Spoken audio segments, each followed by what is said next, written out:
Assalamualaikum warahmatullahi wabarakatuh. Pada kesempatan kali ini, saya akan memberikan kuliah. Pada video ini, saya akan memberikan kuliah yang merupakan kuliah terakhir dari serangkaian kuliah saya tentang penata laksanaan lesi jaringan lunak rongga mulut secara non-bedah. Topik yang saya akan berikan kali ini adalah penata laksanaan atau perawatan orofacial pain. Tentu saja untuk bisa memahami kuliah ini, Anda harus mengingat kembali kuliah orofacial pain pada blok penyakit yang mengupas tentang etiologi, patogenesis, dan simptom dari orofacial pain.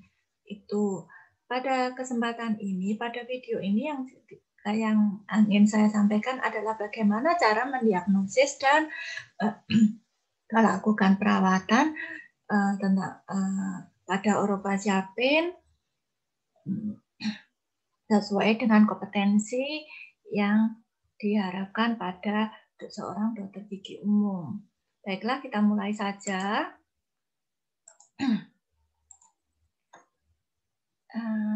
Jadi video ini adalah kuliah pada blok perawatan penyakit periodontal jaringan lunak rongga mulut yang merupakan blok ke-16 yang berjudul penata laksanaan orofacial pain.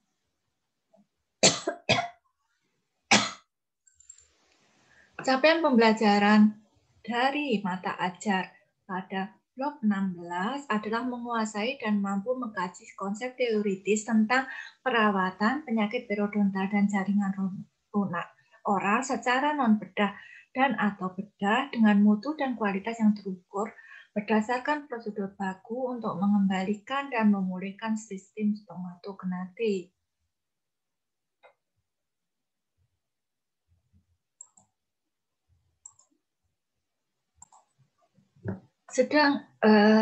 Sedangkan sub CP-nya adalah mahasiswa. Sub CP yang saya berikan adalah mahasiswa mampu mengkaji konsep teoritis tentang penentuan indikasi perawatan non-bedah lesi jaringan lunak oral dan mampu mengkaji konsep teoritis tentang prinsip-prinsip penata laksanaan lesi jaringan lunak oral secara farmakologik dan non-farmakologik. Oke.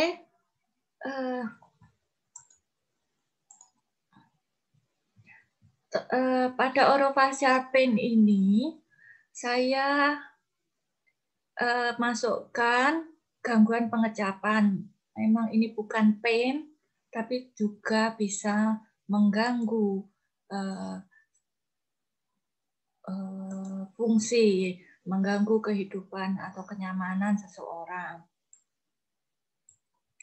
Gangguan pengecapan atau taste disorder paling sering adalah terjadi karena gangguan pada jalan nafas seperti influenza, sinusitis, radang tenggorokan. Ini disebabkan karena gangguan dari indera penciuman yang mengganggu seseorang dalam merasakan suatu makanan. Jadi infeksi sinus juga bisa menyebabkan gangguan pengecapan. Jadi gangguannya itu bukan pada taste bud-nya, tapi pada smell bud-nya yang ada di hidung. Begitu. Kemudian merokok, gingivitis dan penyakit periodontal, obat lithium, obat-obat anti tiroid dan obat terapi kanker ternyata juga menyebabkan gangguan pengecapan. Kemudian Sjögren syndrome, defisiensi nutrisi, terutama B12 dan zinc. Nah, usia juga seperti tadi gangguan nafas, bahwa usia itu yang terganggu itu adalah penciumannya dibandingkan dengan aging pada taste bud-nya. Jadi proses aging itu lebih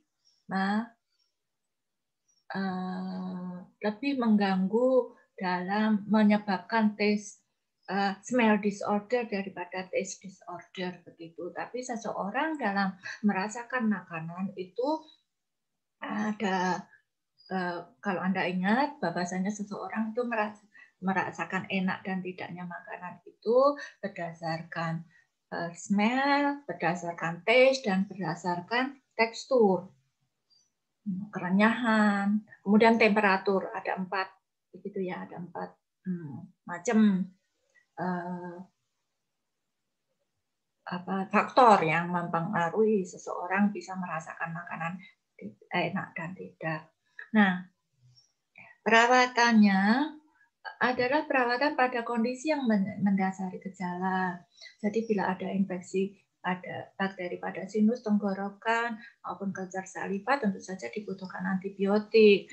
Kemudian influenza dan rinitis alergikal kita butuhkan dekongestan maupun antihistamin.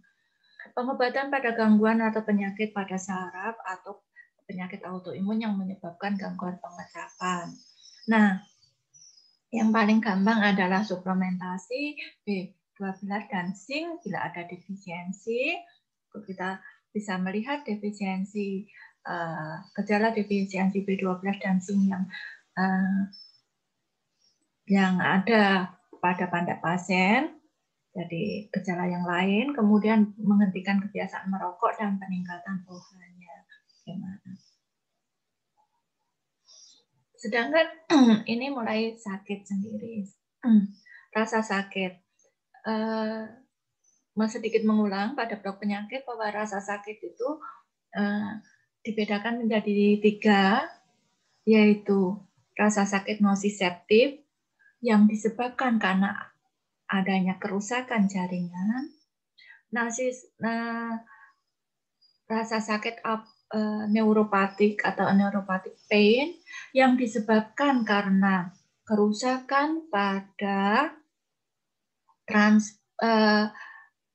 sistem nerve reporting system.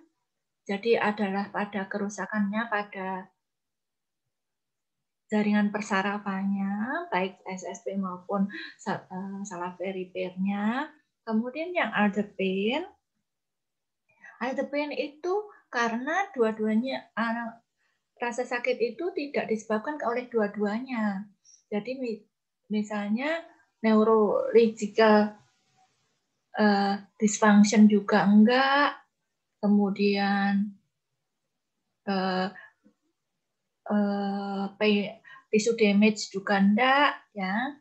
Tapi rasa sakit itu real gitu. Jadi tidak bisa dimasukkan dalam dua-duanya. Superimpose begitu karena itu lingkarannya ini tidak terpisah ya. Nociceptif itu juga meliputi ini aldepin itu juga meliputi nociceptif dan neuropatik begitu. Tapi secara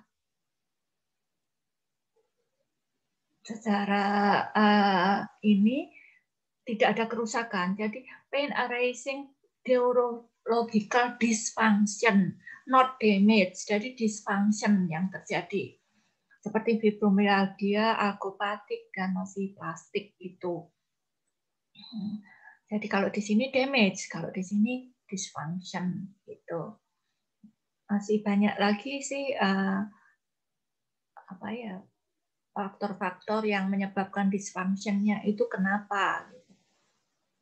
Nah, pain yang pertama, kita tentu saja yang nociceptif, yang karena gigi tidak saya bahas, karena saya memang khusus di jaringan lunaknya ya, memang topiknya.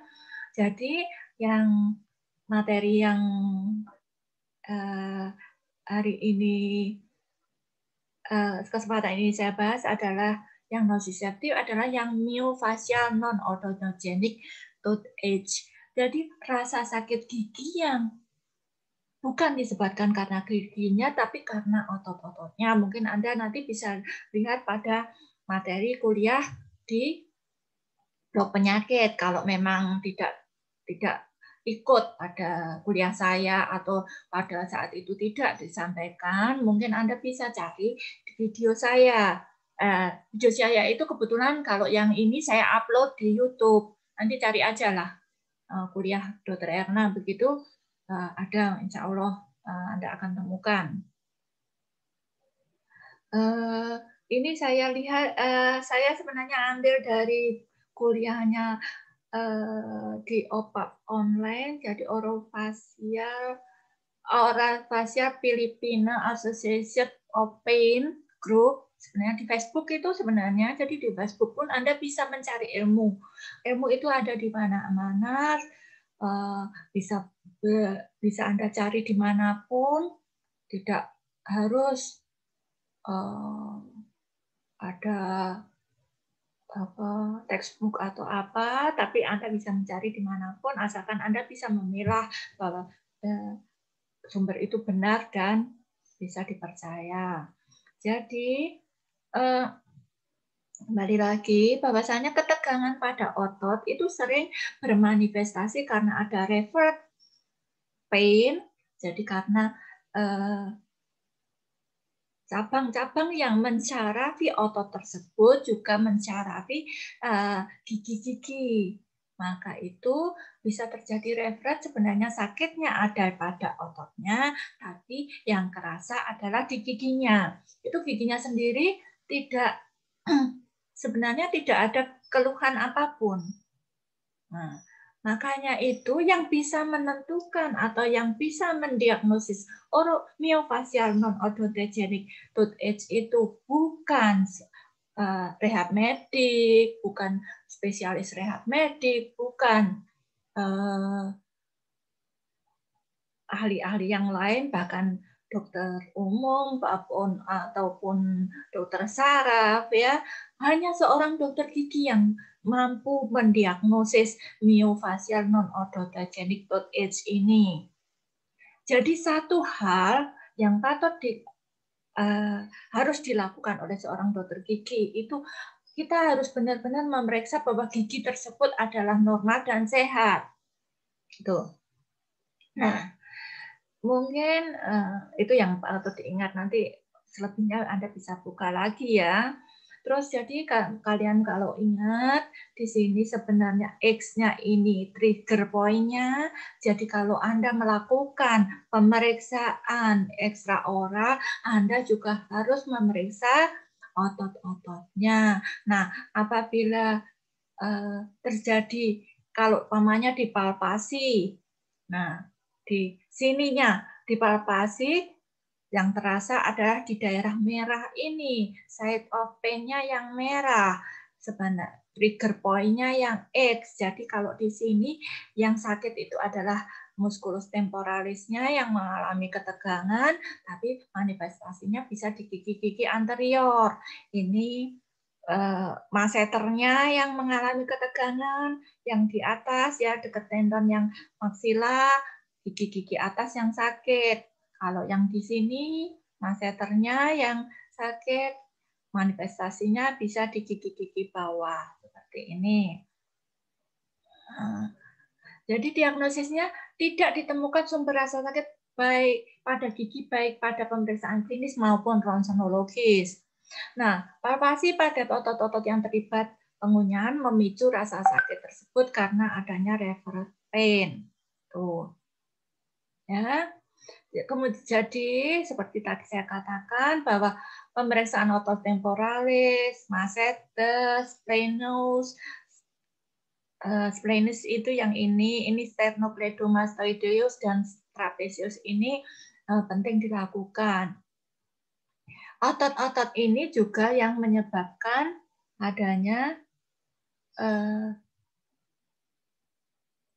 tension headache atau apa ya, sakit kepala karena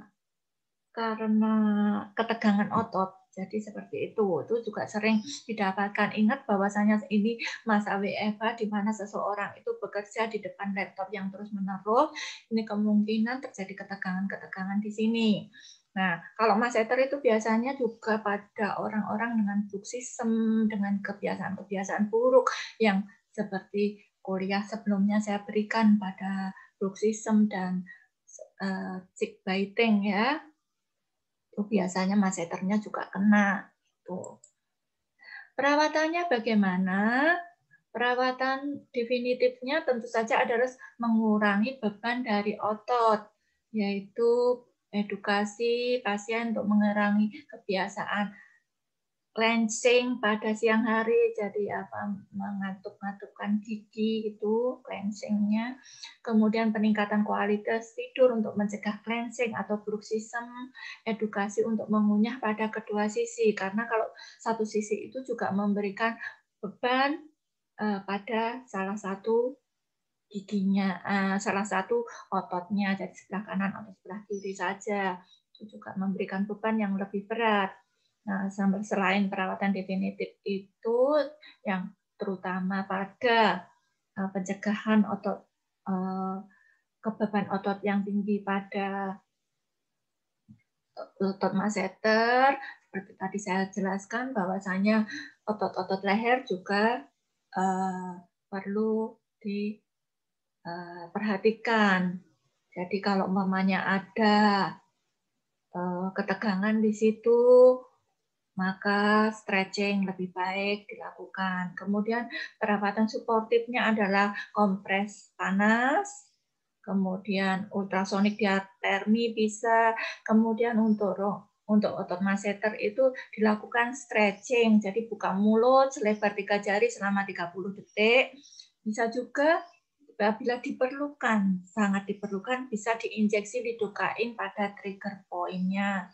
Tapi Prof. Ajima sendiri bilang, ini saya tidak rekomendasi karena terus-menerus akan dibutuhkan seperti itu.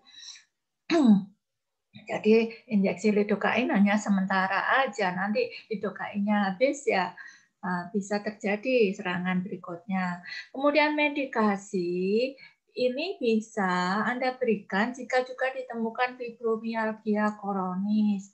Apa sih fibromialgia? Itu rasa sakit pada otot dan jaringan ikat pada sendi-sendi itu yang terus-menerus. Nah, yang tidak diketahui penyebabnya juga, karena fibromialgia masuk order pain juga. Itu bisa diberikan trisiklik antidepresan dengan dosis awal 25 mg per hari. Nah, ini ingat bahwasanya antidepresan ini, meskipun ini antidepresan yang paling ringan, dia kan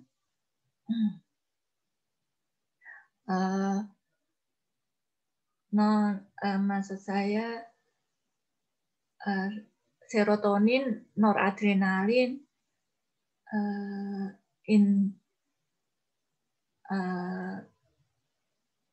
uptake inhibitor. Jadi akhirnya nanti serotonin dan noradrenalin di dalam tubuh pasien itu akan meningkat. Nanti lama-kelamaan meskipun dosis kecil juga menyebabkan tensi darah karena noradrenalinnya uptake-nya dikurangi, maka noradrenalin dalam tubuh itu akan meningkat, menyebabkan tekanan darahnya jadi meningkat juga begitu. Jadi kalau trisiklik antidepresan seperti amitriptilin itu juga kontraindikasi relatif pada penderita dengan hipertensi. Kombinasi terapi farmakologik, fisioterapi, dan psikoterapi itu yang disarankan. Memang tidak bisa salah satu saja, karena psikoterapi juga mengurangi ketegangan, begitu.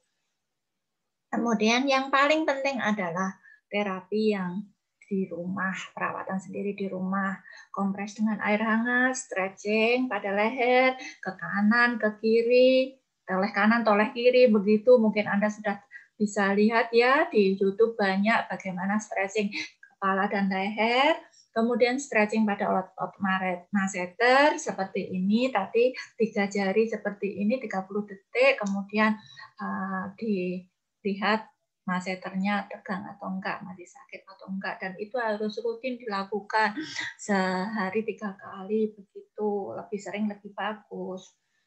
Nah, saya enggak terlalu sering sekali itu, dan itu lebih efektif dibandingkan dengan pengobatan-pengobatan yang lain. Ya, ini juga sih myofascial pain ini juga bisa sebagai tambahan ya, bisa dikurangi juga dengan injeksi botok. Botok itu kan tujuannya adalah merelaksasi atau mengecilkan otot-otot itu. Kalau saya bilang lumpuh kok yo terlalu ini ya, terlalu tinggi begitu. Jadi ya mengurangi fungsi dari otot-otot itu sehingga tidak menimbulkan sakit. Tapi tentu saja kalau botok pun juga harus injeksi rutin begitu sepanjang apa gitu. Tapi itu juga belum tentu tidak 100% akan membantu gitu ya. Kemudian kalau yang ini topik selanjutnya adalah trigeminal neuralgi. Kalau tadi nociceptif sebenarnya jadi karena kerusakan atau damage pada saraf otot-ototnya. Kalau yang ini karena sarafnya trigeminal neuralgi ya.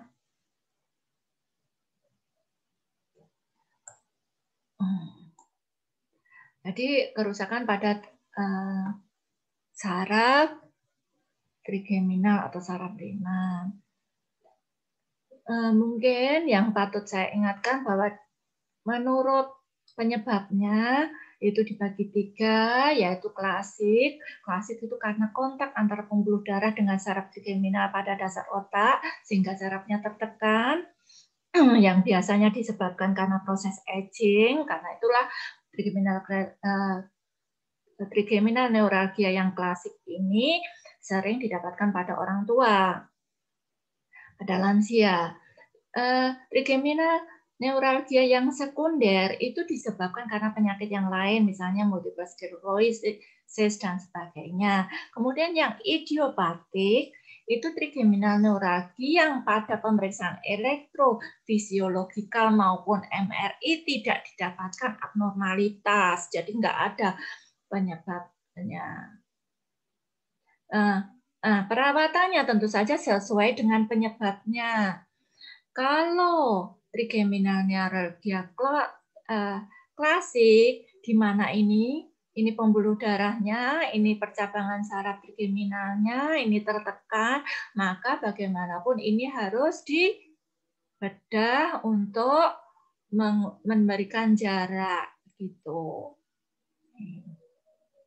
Pada trigeminal sekunder tentu saja harus dilakukan perawatan pada penyakit dasarnya. Kemudian yang idiopatik karena memang penyebabnya tidak tahu, perawatannya juga tidak tahu, maka perawatan kausatifnya masih belum diketahui juga atau tidak bisa ditentukan juga. Perawatan simptomnya, nah ini yang idiopatik mungkin hanya simptomatik aja ya. Ini saya ambil dari Obermain. Ada 2011. Nanti apabila Anda butuh, nanti Anda bisa carilah pada referennya, nanti Anda bisa lihat tulisan lengkapnya, bisa browsing sendiri. Jadi, apabila ditemukan serangan yang intens, yang tajam, serangan sakit yang intens dan tajam, yang paroksismal, jadi yang mendadak dan tidak diketahui, tidak tahu penyebabnya apa, yang terjadi yang terjadi beberapa detik sampai dengan kurang dari 2 menit, melibatkan 1 atau lebih dari saraf trigeminal yang dipicu oleh sentuhan atau hal-hal yang mengenai trigger areanya, jadi trigger point-nya, maka kita harus membedakan apakah ada bilateral atau adanya hubungan atau berhubungan dengan neurological deficit. Jadi ada kelainan neurologikal yang lain, misalnya multiple sclerosis atau ada tumor atau apa. Jadi selain apakah bilateral atau ada hubungan dengan atau ada penyakit-penyakit saraf yang lain, ada atau tidak. Bila ada, maka kita harus MRI dan trigeminal refleks testing patologiknya bagaimana. Bila ini terkonfirm, oh ya memang ada kelainan di sini dan ada kelainan di trigeminal refleks, maka ini adalah simptomatik trigeminal neuralgi. Treatmentnya tentu saja kita harus treatment underlying condition-nya, jadi penyakit dasarnya apa. Nah, ini obat-obat yang bisa untuk membantu dari kelainan-kelainan tersebut. Apabila MRI dan trigeminal refleks patologik testing patologiknya tidak menunjukkan suatu penyakit, maka dia juga masuk dalam klasik trigeminal neuralgi. Seperti apabila ini tidak ada gejalanya, hanya unilateral dan tidak ada hubungan atau tidak ditemukan penyakit neurologis yang lain, itu juga masuk trigeminal neuralgi. Jadi trigeminal neuralgi itu bisa bilateral juga, klasik trigeminal neuralgi bisa bilateral juga lewat jalur ini atau unilateral lewat jalur ini. Nah, kalau klasik trigeminal neuralgi, maaf ya ini mungkin maksud saya ini Oberman ini memberikan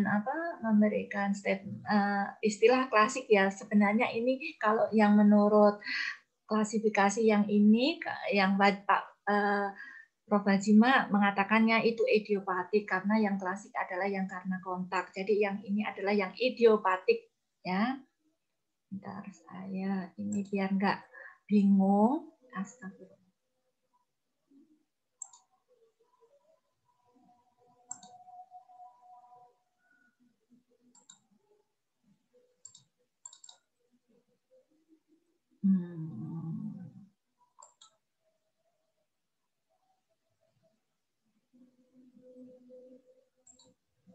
Bentar, biar nggak bingung.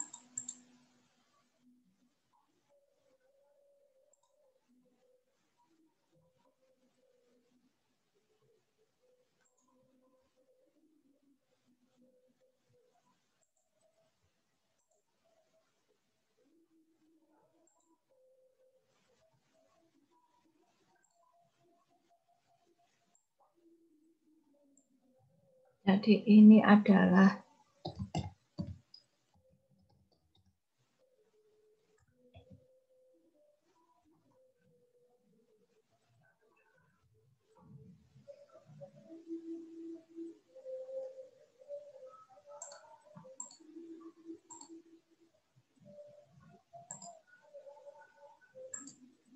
idiopatik. Jadi ini sebenarnya adalah idiopatik neurological trigeminal neuralgi.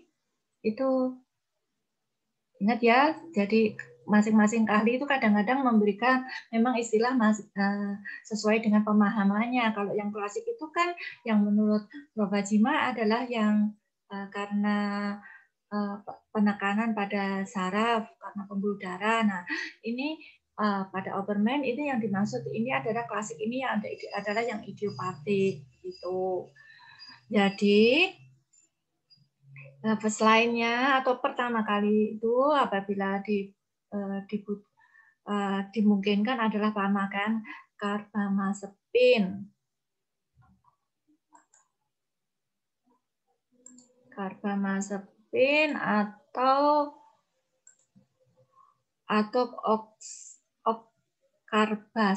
karbazepin itu. Nah, ingat bahwasanya karbamazepin itu salah satu pemicu Sjögren syndrome. Maksud saya Kok saya salah? Stevens-Johnson syndrome karena banyak orang alergi, suatu respon alergi yang sangat berbahaya, maka bila ada alergi kita baru memilih second line-nya. Kemudian yang untuk klasik, yang ini adalah yang surgery adalah yang untuk klasik ya. Ini tadi yang untuk yang idiopatik.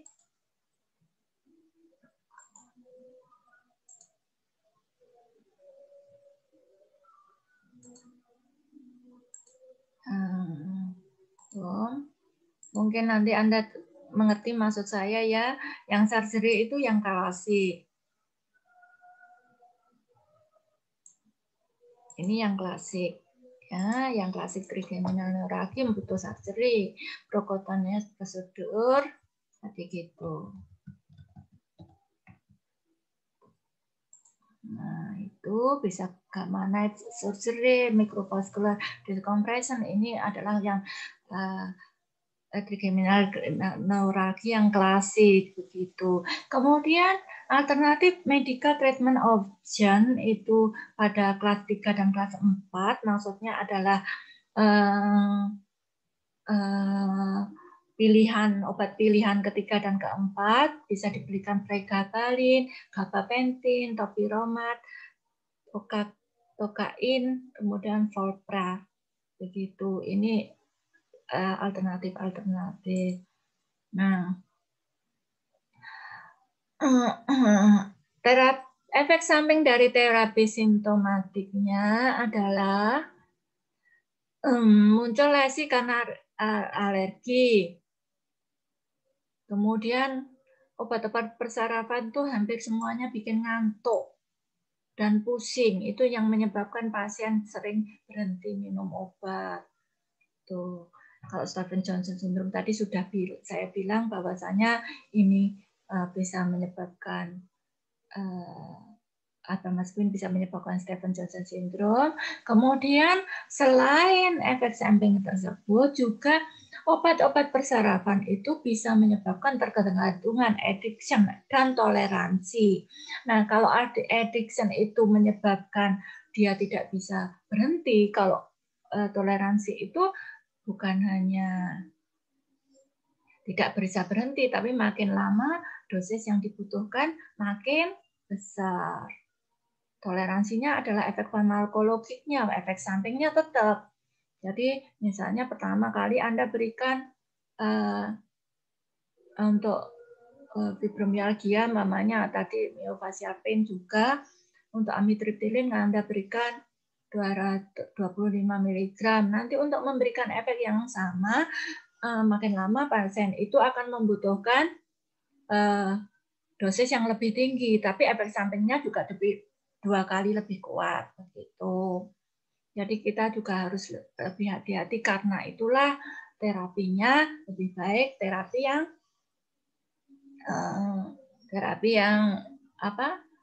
yang perpaduan antara psikoterapi, fisioterapi, dan medikasi farmakologik gitu.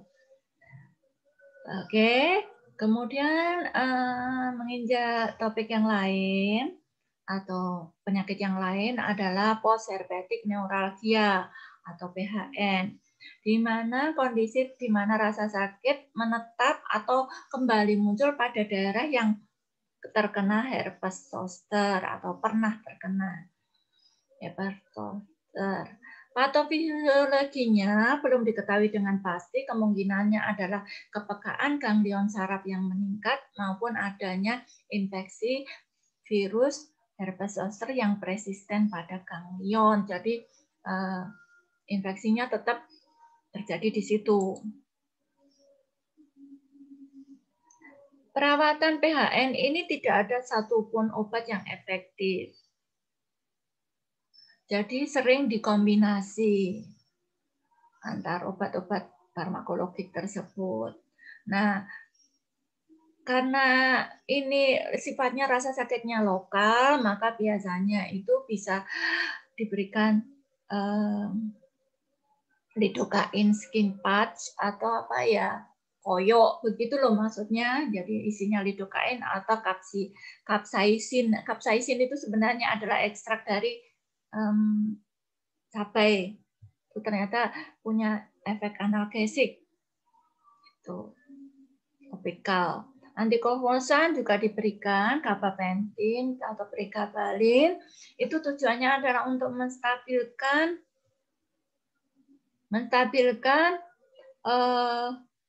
aktivitas elektrikal yang abnormal pada sistem saraf.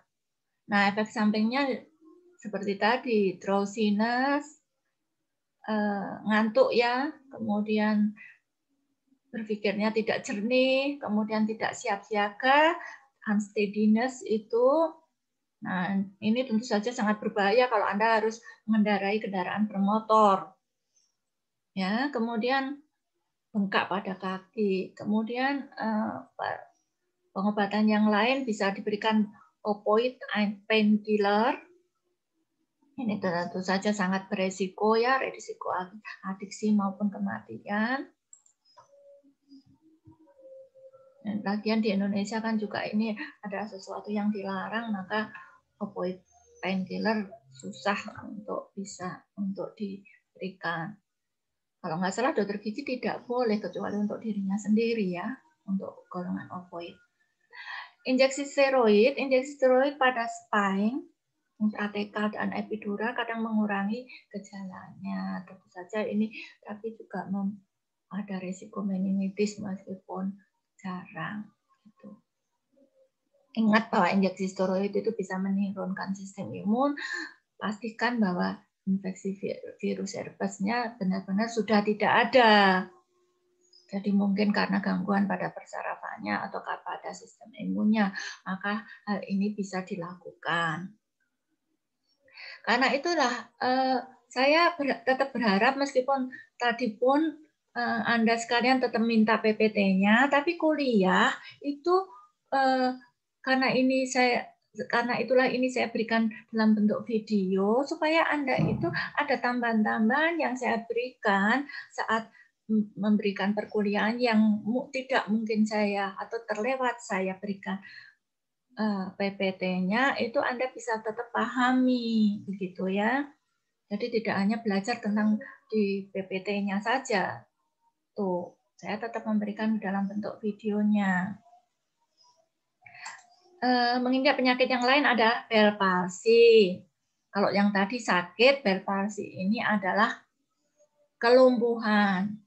Kelemahan pada otot-otot perifer wajah yang mendadak yang penyebabnya tidak diketahui. Jadi tanpa penyebab yang jelas, onsetnya mendadak. Tapi gejala itu mencapai puncak dalam beberapa hari. Disertai gejala penyerta, sakit pada belakang telinga, pada wajah yang terkena itu terasa kebas atau tingling gatal begitu ya. Pada pemeriksaan neurologis tidak disebabkan penyebabnya. Kemudian ada hiperakusis. Hiperakusis itu rasa tidak nyaman atau rasa tidak intoleran terhadap suara yang keras. Kemudian ada gangguan pengecapan pada ipsilateral anterior rida, jadi pada satu sisi itu anterior rida. Karena apa? Bell palsy ini kan yang terjadi gangguan adalah pada saraf tujuhnya. Maka itu pada anteriornya aja, anterior rida, bukan pada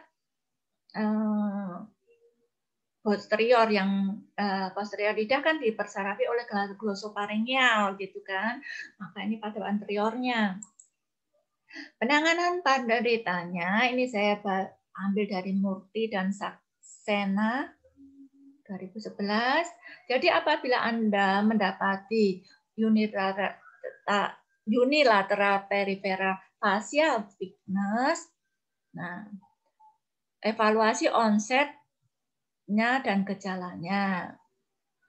Bila terjadi beberapa hari atau beberapa bulan, jadi makin lama makin parah begitu, maka itu biasanya disebabkan karena penyakit yang lain, tumor atau apa begitu ya.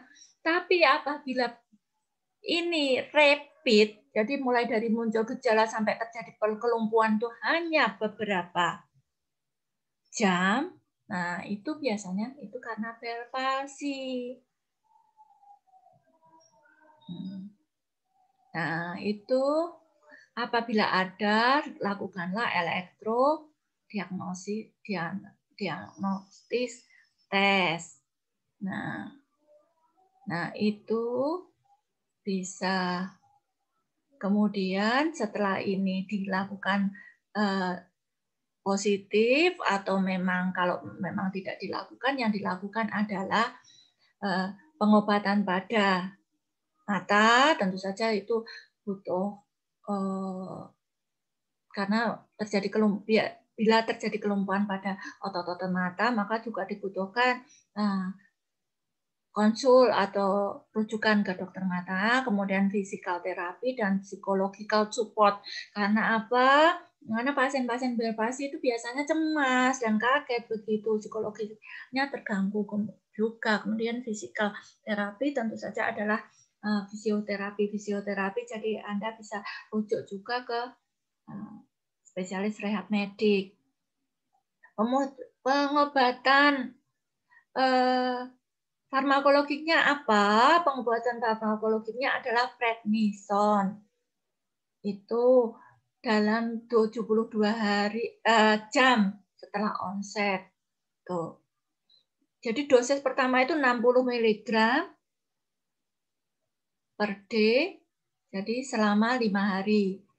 Jadi 1 hari 60 mg bisa dipecah jadi 3, jadi setiap minum 20 mg ya, kemudian di tapering, jadi dikecilkan sampai dengan 10 mg gitu. Atau 25 mg selama 10 hari. Jadi pertama 60, kemudian 10 mg. Nah, tapering menjadi 10 mg per hari atau 25 mg 2 kali sehari. Jadi ini kemudian tapering atau 25 mg aja 2 kali sehari selama 10 hari. Itu dipilih aja yang mana. Kalau saya sih lebih suka yang ini. Jadi pada saat pertama kali serangan dikasih 5 hari 60 mg, kemudian ditaper. Sekitar 71% pasien dengan Bell palsy akan sembuh dalam waktu 6 bulan. Nah, kalau nggak sembuh gimana, dok? Ya, terus faktor apa? Itu banyak sekali faktor, mungkin sistem imunnya dan sebagainya. Jadi pasiennya tetap aja di psikological therapy bahwa ini 6 bulan lagi akan sembuh. Keyakinan akan sembuh biasanya juga akan membantu pasien dalam memperoleh penyembuhan yang cepat. Gitu. Kemudian penyakit yang lain, yang terakhir, ini adalah suatu penyakit yang masuk dalam other pain tadi. Jadi penyakit yang banyak faktor. Tuh, tapi faktor utamanya belum tentu, tapi ada keterlibatan dari nociceptif, keterlibatan dari neurologik, dan keterlibatan dari lokalnya. Maksud saya psikologikalnya. BMS atau Burning Smooth Syndrome itu didefinisikan sebagai rasa terbakar intraoral yang kronis dan berulang. BMS sendiri ada yang primer atau idiopatik yang tidak memiliki penyebab yang dapat diidentifikasi.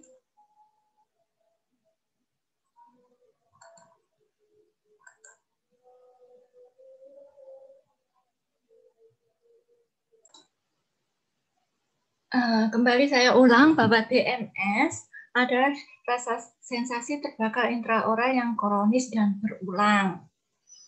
Jadi ada kronis dan berulang. Intinya begitu. BMS primer atau idiopatik tidak memiliki penyebab yang dapat diidentifikasi baik kondisi lokal maupun sistemik. Jadi yang sekunder itu disebabkan karena kondisi medis yang mendasari. Jadi kita tetap membedakan BMS sekunder dan primer. ya. Yang primer adalah yang idiopatik. Kemudian apa sih glosodina dan glosopirosis? Itu sebenarnya adalah BMS atau Burning Mouth Syndrome yang terlokalisir di lidah saja. Penyebabnya dan sebagainya itu sama sebenarnya. Nah, apa penegaan ini diagnosis dari BMS? Sebenarnya ini adalah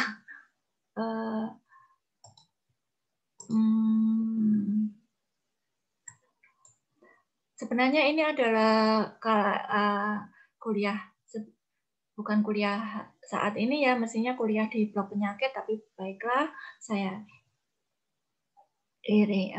ulangi saja bahwa ada triad.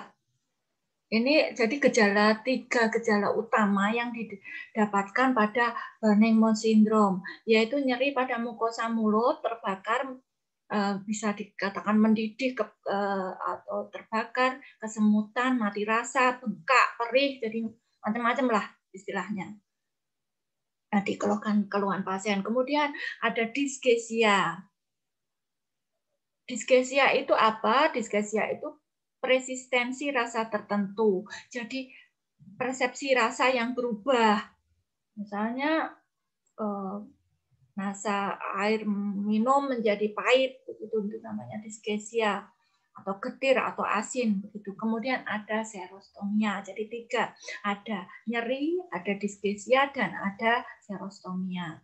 Kemudian gejala yang lainnya yang terkait dengan BMS adalah ada haus, ada sakit kepala, nyeri sendi, ada nyeri TMJ, nyeri tekan pada otot-otot pengunyahan dan otot-otot leher, bahu, dan suprahyoid. Jadi mungkin ini terkait juga dengan myofascial pain, tapi tidak spesifik seperti myofascia yang ada trigger point dan sebagainya, begitu.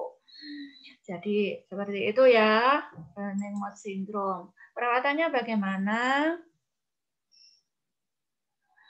BMS itu yang multifaktorial itu adalah multifaktorial, bukan yang ini ya, yang kalau yang sekunder tentu saja mudah untuk identifikasi ya, dikoreksi aja perubahan-perubahan penyakit dasar yang mendasari. Tetapi kadang-kadang penyakit yang mendasari sudah disembuhkan pun bisa terjadi tetap persisten BMS-nya. Nah, ini mungkin jadi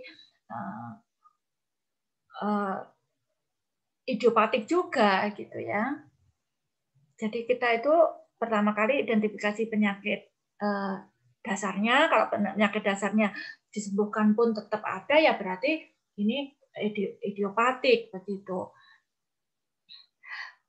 Intervensi terapeutik bertujuan untuk mengoreksi setiap perubahan baik lokal maupun sistemik, sehingga ini juga individual pada setiap pasien berdasarkan hasil laboratorium. Jadi tentu saja kita tidak bisa ada standar khusus untuk BMS itu seperti apa, tidak. Jadi kita gimana untuk terapinya. Dan ini saya ambil dari Kokalescu et al. 2014. BMS itu simptom terapinya bisa diberikan bensidamin hidroklorid 3%, antihistamin, sucralfate, ini biasanya untuk obat gastritis ya, karena berkaitan sama juga gastritis juga, lidocaine, capsaicin, itu tadi analgesik. Kemudian kalau ada mulut kering juga salivare substitute, jadi pengganti salivanya. Kemudian correction terapi ini tentu saja yang terkait sama kausanya. Bila ada defisiensi juga kita berikan iron, vitamin B12 atau folat, vitamin B1, B2, dan B6. Kalau penyebabnya adalah gangguan pada estrogen, kita bisa berikan estrogen terapi. Kemudian neuroleptik itu untuk gangguan-gangguan pada neuronnya, kemudian topikal antifungal juga bisa diberikan kalau BMS-nya terkait sama infeksi jamur gitu.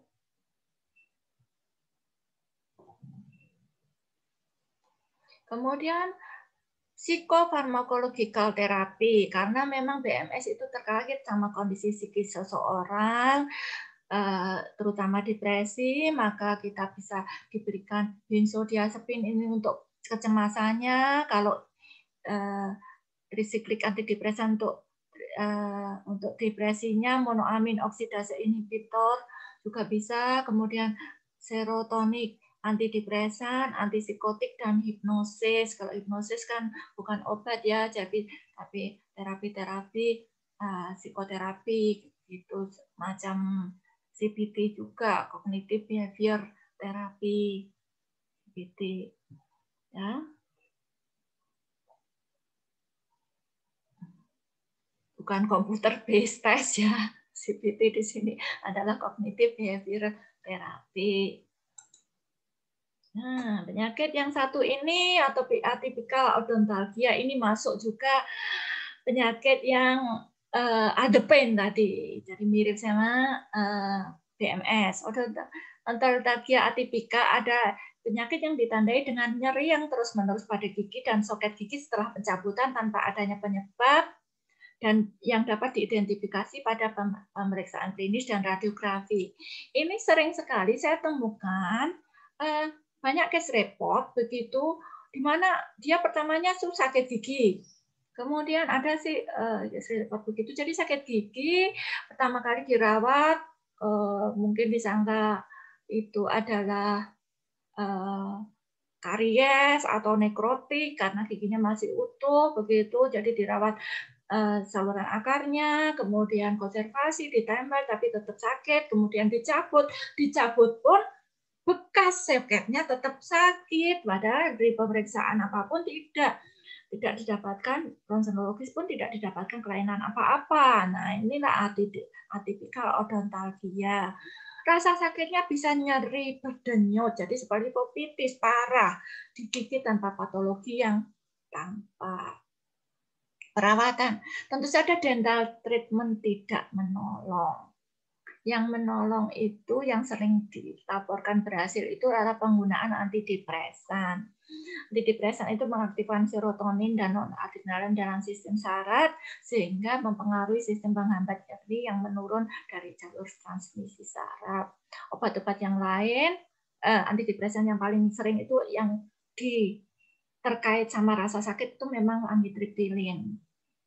Gitu, yang paling ringan tapi terkait dengan rasa sakit seperti fibromyalgia tadi, kemudian myofascial pain tadi, kemudian BMS juga obat pilihannya adalah amitriptilin. Itu antidepresan yang sangat murah tapi lumayan efektif untuk depresi atau untuk kelainan-kelainan pada otot dan saraf yang terkait dengan kondisi psikologis seseorang. Obat lainnya adalah gabapentin, baclofen, dan duloxin. Nah, ingat bahwa efek sampingnya obat-obat psikologis itu mengantuk, pusing, tidak unsteadiness, jadi tidak bisa siap siaga begitu. Nah, itu juga harus diperhatikan pada pasien-pasien itu supaya tidak tidak mengganggu hari-harinya begitu. Juga pusing biasanya pasiennya mengeluh pusing gitu. Oke, itu tadi penyakit-penyakit pada persarafan, orofacial pain yang saya berikan.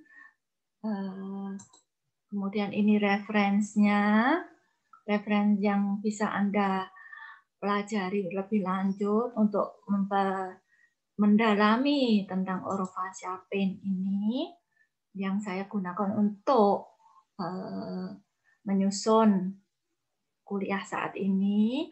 Kemudian pada pertemuan selanjutnya Anda buat satu pertanyaan seperti kemarin saya bilang, adalah tugasnya adalah satu pertanyaan untuk satu buatlah satu pertanyaan untuk satu orang mahasiswa, kemudian nanti perwakilannya mengumpulkan dan mengirimkan ke saya untuk kita bahas bersama-sama pada kuliah kedua nanti. Sekian kuliah video yang ini saya buat, semoga apa yang saya sampaikan berguna untuk menjadi bekal Anda masuk klinik dan jadi dokter gigi nanti. Kemudian apa yang kurang jelas Anda bisa tanyakan, tulis pertanyaannya kirimkan ke perwakilan, terus nanti dikirim ke saya dan kita bahas bersama pada kuliah kedua nanti. Akhirul kalam, saya ucapkan Waalaikumsalam warahmatullahi wabarakatuh.